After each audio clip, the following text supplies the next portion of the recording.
Hello बच्चों। तो ये अभ्यास बाय सीरीज ABS 44 है। इसमें दो टाइप के सवाल हैं। पहला सेक्शन 1 क्या है, 1 आर मोर देन 1 करेक्ट है, और दूसरा क्या है, सिंगल करेक्ट टाइप है। तो सबसे पहले क्वेश्चन एक बार देखिए, खुद से ट्राई करिए, देन वीडियो को कंटिन्यू करिए। तो शुरू करते हैं। सबसे पहले पहला क्वेश्चन हम लोग देखते हैं क्या है। देखो, let a b belongs to real number -0 and alpha beta and gamma be the roots of equation x³ + ax² + bx - b = 0 if alpha beta and gamma are in harmonic progression. Alpha beta gamma क्या harmonic progression में है। Then correct match of column 1 with column 2 is. तो आपको column 1 में दे रखा है क्या, the value of 9a + 2b का mod, least value of a + b by b, least value of this and value of beta is. और column 2 में दे रखा है आंसर, मैच कराना है आपको। चलो शुरू करते हैं। तो यहाँ पे जो इक्वेशन दे रखी है वो क्या है, क्यूबिक है ना। और इसके रूट्स अल्फा बीटा गामा है और वो हार्मोनिक प्रोग्रेशन में है, मतलब 1/अल्फा। तो हम अगर ये चाहें 1/अल्फा 1/बीटा और 1/गामा किस में होंगे, अर्थमेटिक प्रोग्रेशन में होंगे। ये बात क्लियर है एकदम। तो अगर alpha beta gamma harmonic progression 1/अल्फा 1/बीटा 1/गामा अर्थमेटिक प्रोग्रेशन में होंगे। अब ये जो क्यूबिक इक्वेशन इसके रूट अल्फा बीटा गामा है, तो अगर मैं क्या करूँ, इस इक्वेशन में x को रिप्लेस कर दूँ 1/x से, तो जो नई इक्वेशन बनेगी उसके रूट क्या हो जाएंगे, 1/अल्फा 1/बीटा और 1/गामा हो जाएंगे। इस बात का हम लोग फ़ायदा उठाते हैं यहाँ पे, ठीक है, तो सही रहेगा। चलो आगे बढ़ते हैं। तो यहाँ पे इसके रूट दे रखे हैं, देखो। अब इसी में क्या करो, इसमें x को रिप्लेस कर दो, x को रिप्लेस कर दो किससे, 1/x से। तो जब x को रिप्लेस करेंगे 1/x से तो क्या हो जाएगा, इसके रूट भी क्या हो जाएंगे, 1/अल्फा 1/बीटा 1/गामा हो जाएंगे, ठीक है। तो ये हो जाएगा आपका x³ की जगह डाल देते 1/x³ और प्लस a और x 1/x² हो जाएगा और प्लस b 1/x हो जाएगा और माइनस b = 0, ठीक। अब इसको सही करते हैं। तो ये हो जाएगा आपका x³ से मल्टीप्लाई कर दो पूरी, तो 1 + ax प्लस क्या हो जाएगा bx² माइनस bx³ = 0। इसको से माइनस से मल्टीप्लाई कर दो, तो ये हो जाएगा, माइनस से मल्टीप्लाई कर देते हैं, इसको सही करके लिख लेते हैं डिक्रीजिंग पावर के ऑर्डर में। तो ये हो जाएगा आपका bx³ minus bx² minus ax और -1 = 0।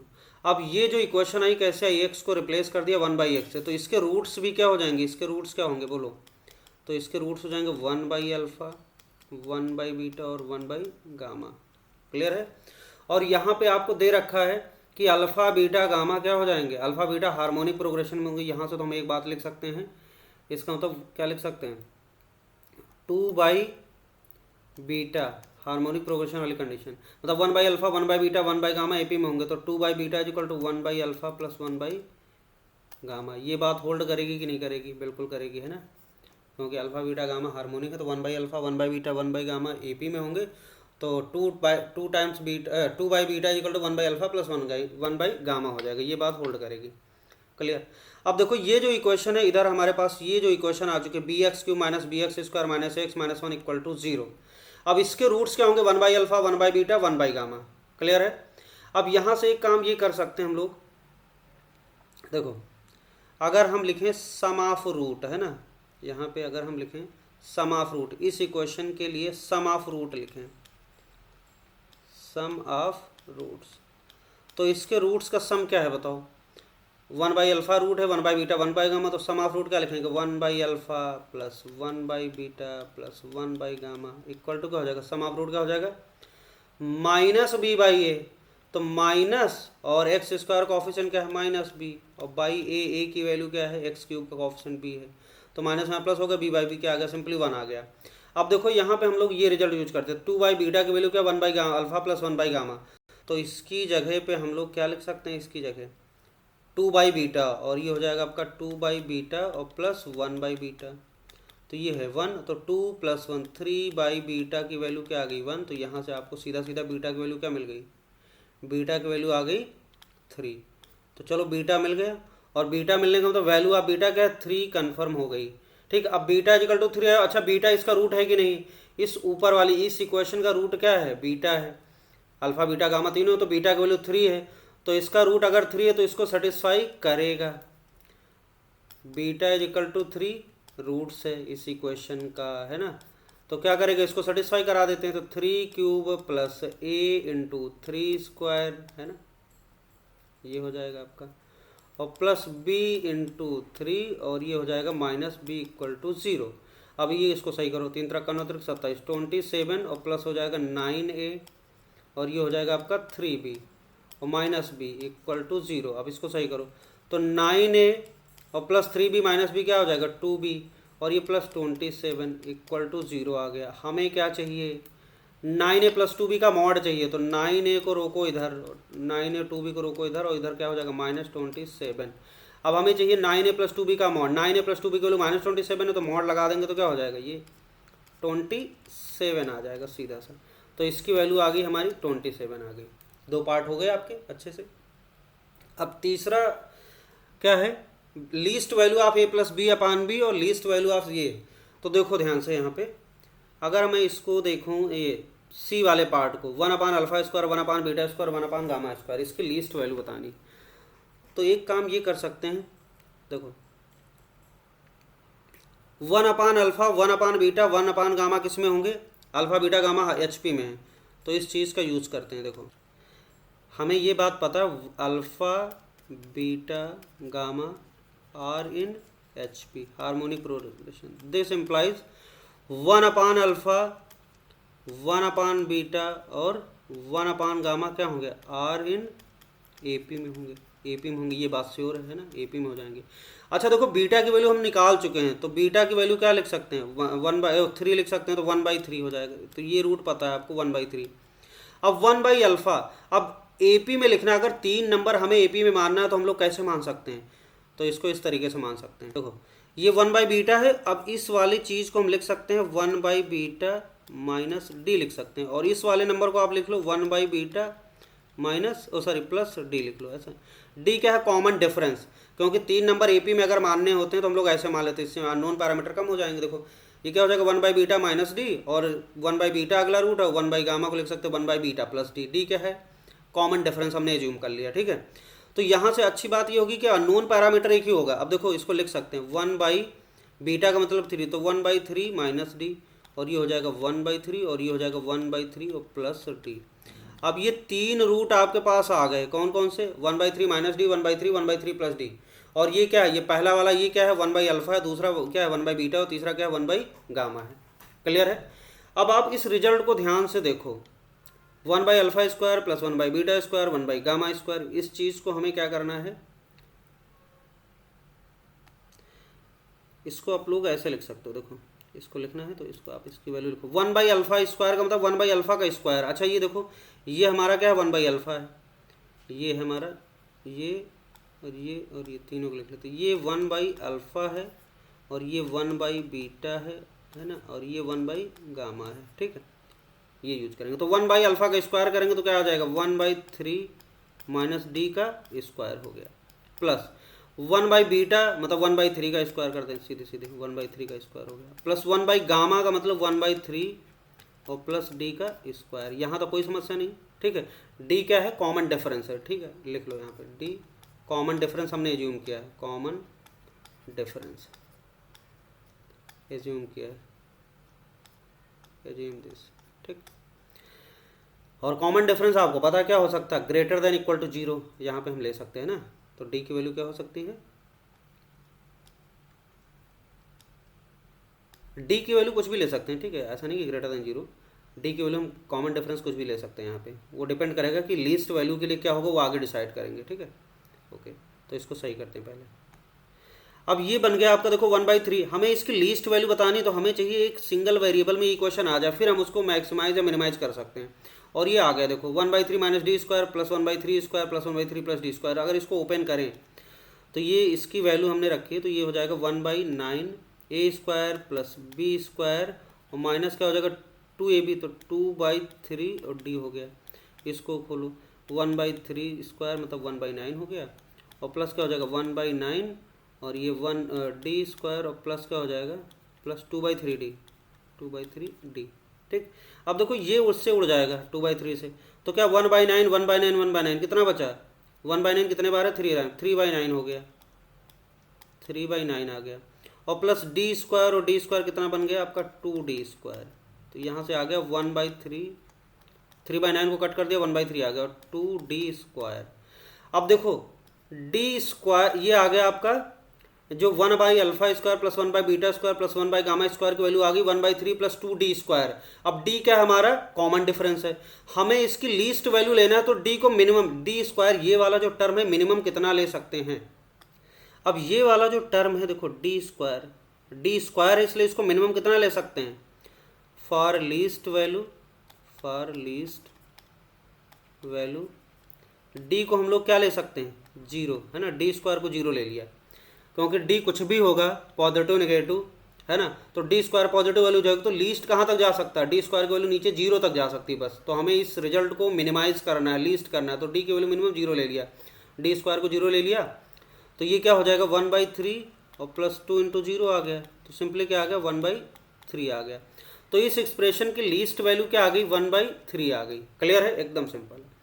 अब ऐसे ही हमें क्या करना है, इस वाले बी वाले पार्ट को करना है। बी वाले पार्ट में क्या है, a + b/b का वैल्यू देखना है, इसकी क्या होगी, इसकी भी लीस्ट वैल्यू बतानी है ना। तो देखो इसकी लीस्ट वैल्यू कैसे निकालेंगे, तो इसको पहले तो हम लोग क्या करें, इसको सही करें, ये जो रिजल्ट लिखा हुआ है इसको आपको सही करना पड़ेगा। ठीक, देखो इस वाले पार्ट को करते हैं, इधर कर लेते हैं। तो a + b/b, तो इसको हम लोग लिख सकते हैं ऐसे, a/b + b/b, तो ऐसे लिख सकते हैं इसको, a/b है ना, प्लस क्या लिख सकते हैं b/b मतलब 1, तो ये इसकी लीस्ट वैल्यू। अब a/b दो अलग अलग पैरामीटर है ना, तो हमें सिंगल पैरामीटर में लाना होगा, और बेहतर ये होगा कि हम लोग क्या करें, इसको अल्फा बीटा गामा के फॉर्म में कर लें, और ज़्यादा अच्छा होगा, क्योंकि अल्फा बीटा गामा की वैल्यू हमें d के फॉर्म में पता है, तो फिर सिंगल वेरिएबल आएगा उसमें हम जैसे इसको किया वैसे इसको भी कर लेंगे। अब a/b जो रिजल्ट लिखा हुआ है अल्फा बीटा गामा के फॉर्म में कैसे होगा, उसके लिए हम लोग क्या करते हैं, इसके पास चलते हैं। देखो इस इक्वेशन को देखिए आप, कौन सी इक्वेशन, ये वाली इक्वेशन है ना, इसके रूट क्या है भाई, 1/α 1/β 1/γ इसके रूट हैं, और हमें इसमें से रिजल्ट चाहिए a/b वाला। तो a/b वाला रिजल्ट तब मिलेगा जब क्या होगा, देखो अगर मैं क्या करूँ, दो रूट्स के प्रोडक्ट का सम लिखूँ, दो रूट्स के प्रोडक्ट का सम लिखूँ, तो क्या आएगा, पहले तो आप तीनों का सम क्या होता है -b/a है ना, ऐसा होता तो -b, ये आ चुका है। फिर दो का प्रोडक्ट लिखें 1/α × 1/β प्लस 1/β × 1/γ प्लस 1/γ × 1/α, क्या हो जाएगा, पहले माइनस और फिर प्लस, तो ये हो जाएगा प्लस -a/b, तो -a/b आ जाएगा। तो -a/b की वैल्यू अल्फा बीटा गामा में एक रिलेशन मिल जाएगा, तो हम लिखते हैं यहाँ पे, इस जगह पे लिख लेते हैं, इस इक्वेशन के लिए हम लोग 1/α × 1/β, दो के प्रोडक्ट का सम लिखते हैं 1/β × 1/γ और प्लस 1/γ × 1/α, और इसकी वैल्यू क्या लिखेंगे, प्लस -a/b, तो आ जाएगा -a/b, ये हो गया।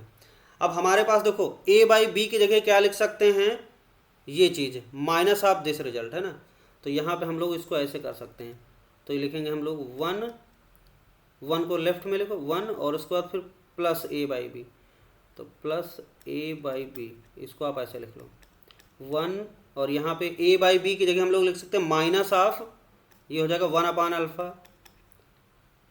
1/β प्लस 1/β इंटू 1/γ और प्लस 1/γ इंटू 1/α, ऐसा लिख सकते हैं ना, ऐसे लिख लिया। अब ये रिजल्ट देखो, तो यहाँ से आ जाएगा आपका 1 माइनस, अब इसको आप क्या करो 1/α बीटा इनकी वैल्यू ये वाली फॉर्म में डाल दो ना, ये जो 1/3 - d इस फॉर्म में रखो, तो ये हो जाएगा 1/α की जगह हम लोग लिख सकते हैं क्या, 1/α की जगह लिख सकते हैं 1/3 - d, तो 1/3 - d लिख लिया इसकी जगह, और 1/β की जगह क्या लिख सकते हैं 1/3, इसको लिख लो, प्लस 1/β की जगह 1/3 लिखेंगे, और 1/γ की जगह क्या लिख लें 1/3 + d, तो 1/3 और प्लस d हो गया है ना, ये कर लिया, और प्लस 1/γ की जगह 1/3 + d इंटू, और 1/α की जगह 1/3 - d, तो 1/3 - d, ये लिख लिया आपने। ऐसा करने से आपका जो एक्सप्रेशन है पूरा का पूरा सिंगल डी में आ गया, फिर आपको सिंगल वेरिएबल में तो मिनिमाइज और मैक्सिमाइज आसानी से कर सकते हैं। ठीक है, अब इसको सही करो 1 माइनस, देखो ध्यान से इसको खोल दो जरा, अब इसको अंदर मल्टीप्लाई करेंगे तो 1/9 आएगा और माइनस 1/3d आएगा, ये d/3 लिख सकते हैं। ठीक, उसके बाद फिर देखो इसको अंदर खोलो तो ये 1/9 आएगा और प्लस d/3 आ जाएगा, और उसके बाद इसको अगर हम देखें लास्ट वाले को, तो 1/3 प्लस डी, 1/3 माइनस डी, तो ए प्लस बी ए माइनस डी मतलब ए स्क्वायर माइनस बी स्क्वायर, तो 1/9 और माइनस डी स्क्वायर आ जाएगा, ये आ गया। अब देखो यहाँ पे कुछ कट पिट रहा है, जैसे डी बाई थ्री क्या हो जाएगा, कट जाएगा ना, डी बाई थ्री उड़ गया इससे, तो 1/9 कितना 3 बार है, तो क्या हो जाएगा 1 माइनस 3/9 हो जाएगा, और माइनस क्या है डी स्क्वायर, ये आ गया। तो फाइनली हमारा जो रिजल्ट आया ये क्या आया, देखो ये आ गया 1 माइनस, इसको लिख सकते हैं 1/3 माइनस डी स्क्वायर, और ये होके सिंप्लीफाई हो गया 1 माइनस 1/3 मतलब 2/3 और माइनस में प्लस डी स्क्वायर। ठीक, तो ये जो एक्सप्रेशन है ये इसको सिंप्लीफाई करने के बाद कैसा बन गया 2/3 और प्लस डी स्क्वायर। अब इसकी लीस्ट वैल्यू क्या होगी, तो देखो लीस्ट वैल्यू के लिए डी को लीस्ट कितना रख सकते हैं, तो डी स्क्वायर की वैल्यू 0 पुट कर दो, डी स्क्वायर 0 से नीचे जा नहीं सकता है ना, 0 से नीचे जा नहीं सकता, तो इसकी लीस्ट वैल्यू क्या हो जाएगी, फॉर लीस्ट वैल्यू, तो इसको हमने 0 पुट कर दिया। अब जैसे 0 पुट कर दिया तो ये फाइनली क्या आ गया 2/3 और प्लस 0, तो आ गया आपका 2/3, तो इसकी लिस्ट वैल्यू क्या आ गई 2/3 आ गई। अब ऑप्शन के पास चलते हैं, इसको मैच करा लेते हैं, क्लियर है। तो यहाँ पे हमने जो भी सॉल्व किया निकाल लिया आंसर, इसको मैच करा लिख लिया। तो पहले तो क्या रहा 27 QTSP है ना, सॉल्व तो कर ही चुके हैं। QTSP कहीं पे दिख रहा है, QTSP पहला पार्ट दिख रहा है ना QTSP, तो ये पहला वाला ऑप्शन करेक्ट हो जाएगा। अब चलते हैं हम लोग सेक्शन 2 की तरफ। ओके, अगला क्वेश्चन देखो क्या है, if ABC belongs to real number A not equal to 0 and क्या लिखा हुआ है B square greater than 4AC, ये गिवन है, ठीक है। Then the equation AX² plus 6x plus 9 का whole square plus BX² plus 6x plus 9 plus C equal to 0 has distinct real roots. If, तो क्या कंडीशन होनी चाहिए कि इसके क्या हो डिस्टिंक्ट रियल रूट्स आए। अब इसको अगर मैं ध्यान से देखूं तो ये देखो क्या लिखा हुआ है, इसको अगर मैं क्या करूं, इसको टी मान लूं, इसको अगर मान लूं टी, तो ये बन जाएगा कुछ ऐसा AT² और प्लस क्या हो जाएगा BT, ये भी टी है तो BT और प्लस C इक्वल टू 0। तो यहाँ से आपको दिखाई पड़ रहा है टी की वैल्यू क्या लिख सकते हैं, टी की वैल्यू हम लोग लिख सकते हैं, टी की वैल्यू क्या लिख सकते हैं माइनस बी है ना, plus minus √B² minus 4AC divide by क्या होगा 2 इंटू ए की वैल्यू क्या है A, 2A हो जाएगा। तो यहाँ से आगे टी की value minus b plus minus √B² minus, अच्छा B² यहाँ से देखो ध्यान से, तो B² माइनस 4AC क्या दे रखा है ग्रेटर देन 0 दे रखा है, तो अच्छी बात है ये दे रखा है, तो B² minus 4AC greater than 0 दे रखा है, तो ये ठीक है रियल रूट्स। तो यहाँ पे इसकी टी की 2 रियल वैल्यूज आ रही है ना, टी की 2 रियल वैल्यूज आ रही, लेकिन टी हमारा है क्या x² प्लस 6x प्लस 9 है, तो ये जो टी है हमारा क्या है x² प्लस 6x प्लस 9 है। और इसको अगर आप ध्यान से देखो तो ये जानते हो क्या लिखा हुआ, देखो x² प्लस ये क्या लिखा हुआ, इसको सही कर लो, तो इसको फैक्टराइज करेंगे तो ऐसा बन रहा है 2 इंटू 3 इंटू एक्स और प्लस 3 का स्क्वायर लिखा हुआ देखो है ना, A² plus B² plus 2AB, तो ये हो जाएगा आपका क्या x प्लस 3 का होल स्क्वायर लिखा हुआ है। अब x प्लस 3 का होल स्क्वायर का मतलब क्या हो गया कि t equal to x plus 3 का होल स्क्वायर, और यहाँ पे हम पहले तो t निकालेंगे और t की वैल्यू क्या है x प्लस 3 का होल स्क्वायर, फिर इसको पुट करेंगे। तो देखो डिस्टिंक्ट रियल रूट्स कैसे मिलेंगे, तो x प्लस 3 का होल स्क्वायर की वैल्यू क्या है, ये क्या है हमारा, ये आएगा t।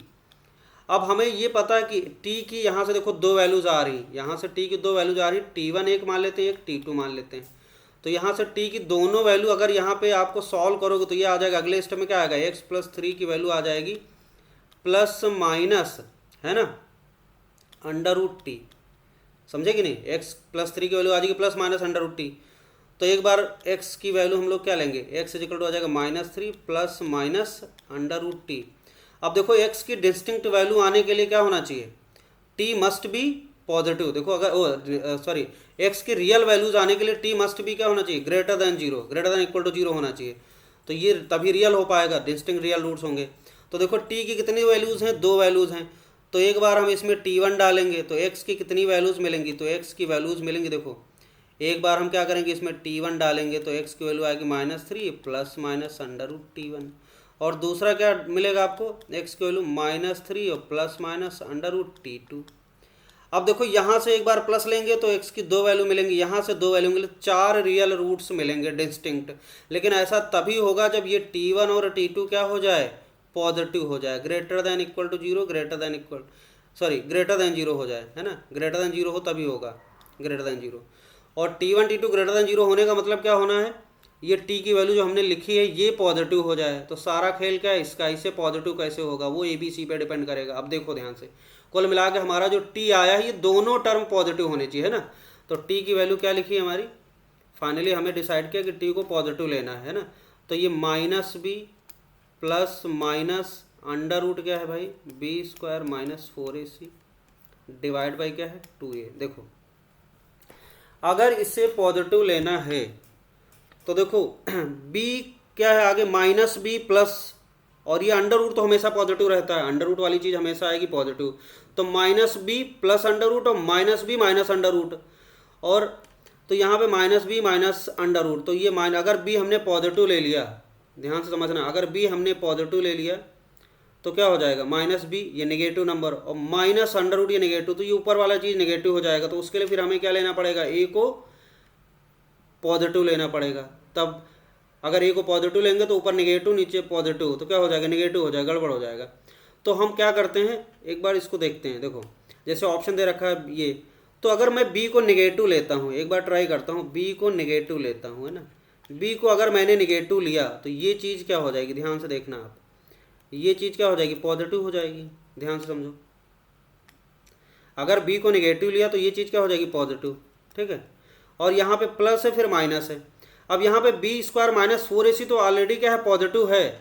अब ये b² - 4ac का जो मैग्नीट्यूड है वो क्या होना चाहिए, यहाँ पे -b, तो जो -b का जो मैग्नीट्यूड होगा ये प्लस, अगर हम प्लस करेंगे तो क्या होगा, अच्छा a को भी पॉजिटिव ले लेते हैं, एक सेकंड, a को पॉजिटिव ले लेते हैं तो इससे क्या होगा, नीचे वाली चीज़ पॉजिटिव हो गई।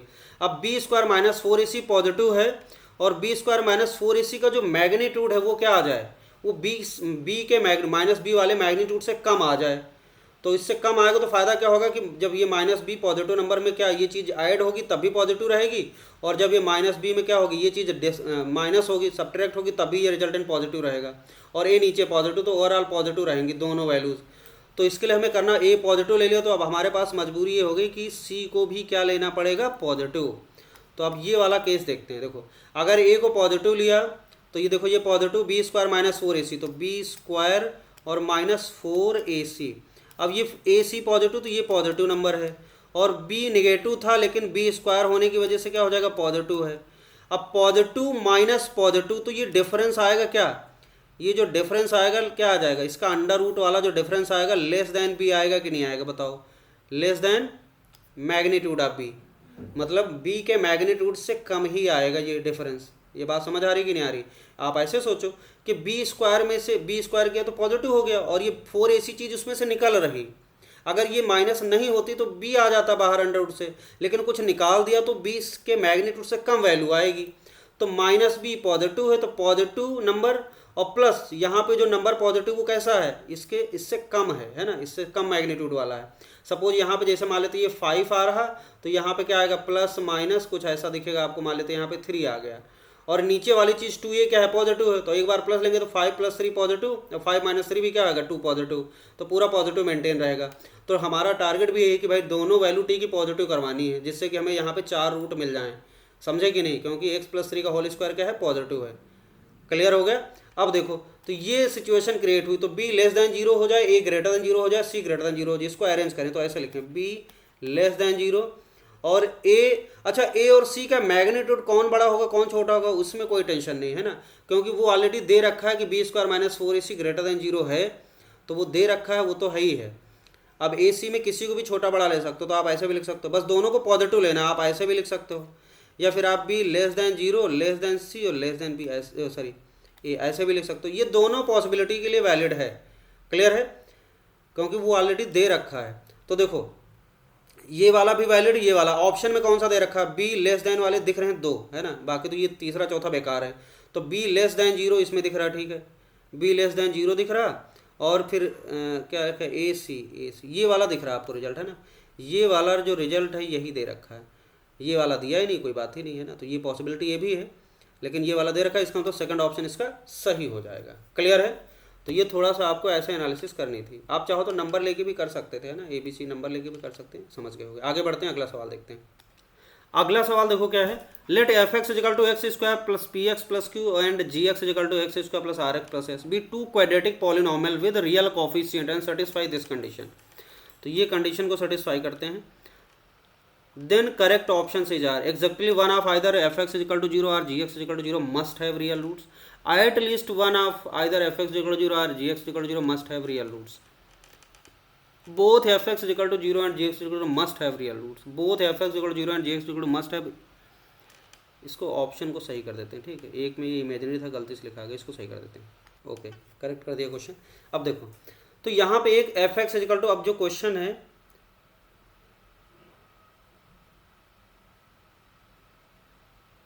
ये एफ एक्स दे रखा है और ये जी है। तो देखो इसका नेचर ऑफ रूट आपको देखना है। तो देखो इसका डिस्क्रिमिनेंट निकालना पड़ेगा। अब यहाँ दो फंक्शन है, मान लेते हैं इस पहले वाले का क्योंकि रूट्स कैसे पता चलेगा नेचर, जब इसका डिस्क्रिमिनेंट निकालेंगे। तो पहले वाले का मान लेते हैं डिस्क्रिमिनेंट क्या है, d1 है, और इस वाले के लिए हमने d2 मान लिया डिस्क्रिमिनेंट। तो f x is equal to zero equation लिया, इक्वल टू जीरो कर दो, है ना, इक्वेशन बना लो इसको। तो ये इसका d1 निकालते हैं हम लोग। d1 की वैल्यू अगर लिखना चाहें तो क्या लिखेंगे, बी स्क्वायर माइनस 4 इसी, मतलब पी स्क्वायर माइनस 4 क्यों लिख लेंगे, है ना। और d2 अगर डिस्क्रिमिनेंट लिखना चाहें दूसरी वाली क्वेश्चन का, तो r square minus 4s, r square minus 4s। अब देखो ध्यान से, पी स्क्वायर माइनस 4q की वैल्यू क्या होगी, पॉजिटिव निगेटिव, क्योंकि पी स्क्वायर माइनस 4 इसी ऐसे तो पी स्क्वायर माइनस 4q तो पता ही नहीं चल रहा है ऐसे, क्योंकि पी क्यू का कुछ मैग्नीट्यूड पता ही नहीं क्या है, कैसा है, कम है ज़्यादा है, तो ऐसे कुछ नहीं पता चल रहा। पी स्क्वायर माइनस 4 जो रिजल्टेंट वैल्यू कैसी होगी नहीं पता चल रहा है।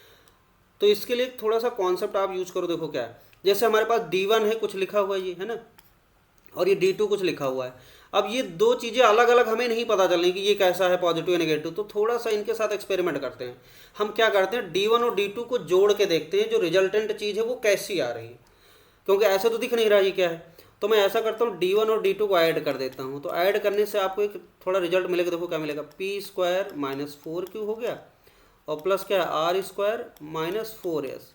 अब देखो p square plus r square, और यहाँ पे माइनस 4q माइनस 4s में 2 कॉमन ले लो, तो इसको लिखो 2q और प्लस 2s।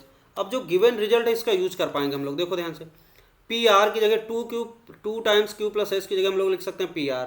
तो ये हो जाएगा p square plus r square minus 2, और इसकी जगह लिख लो पी आर, तो पी इंटू आर आ गया। अब इसको ध्यान से देखो, तो यहाँ हमें पता चला d1 प्लस d2 दोनों के डिस्क्रिमिनेंट का जो समेशन वाली वैल्यू है कैसी दिख रही है आपको। देखो p square plus r square minus 2 p r, तो ये पी माइनस आर का होल स्क्वायर दिख रहा, पी माइनस आर का होल स्क्वायर।